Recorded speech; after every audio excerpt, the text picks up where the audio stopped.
పిల్లలు వెయిట్ పెరగట్లేదని బాధపడుతున్నారా? అయితే ఈ వీడియో మీకోసమే. వీక్లీ 3 to 4 టైమ్స్ పెట్టండి, ఖచ్చితంగా వెయిట్ గెయిన్ అవుతారు.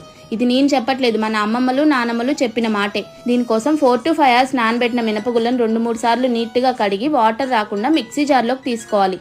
టేస్ట్కి సరిపడా సాల్ట్, కొద్దిగా వాటర్ వేసేసి కోర్సుగా గ్రైండ్ చేయాలి. ఇక్కడ వీడియోలో చూపిస్తున్నట్టుగా ఉండాలి పిండి కన్సిస్టెన్సీ.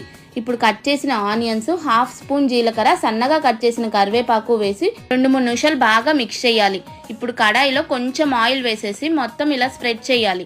హీట్ అయ్యి పొగ రావడం స్టార్ట్ అయ్యాక మాత్రమే రొట్టె వేయాలి. మీకు కావాల్సిన సైజు, థిక్నెస్లో వీడియోలో చూపిస్తున్నట్టుగా చేత్తో స్ప్రెడ్ చేసుకోవాలి. మీకు కావాలంటే పచ్చిమిర్చి కూడా వేసుకోవచ్చు, నేనేం వేయడం లేదు. పైన డ్రై అయ్యి ఎడ్జెస్ కొంచెం కలర్ చేంజ్ అయ్యాక ఇంకో వైపుకి టర్న్ చేసి 1 minute ఉంచేసి స్టవ్ ఆఫ్ చేయడమే. పాతకాలంలో అయితే పొట్టు మినపప్పుతో చేసేవాళ్ళు, అది ఇంకా హెల్దీ. దీనికి కాంబినేషన్గా మామిడికాయ పచ్చడితో తింటే అద్దిరిపోతుంది.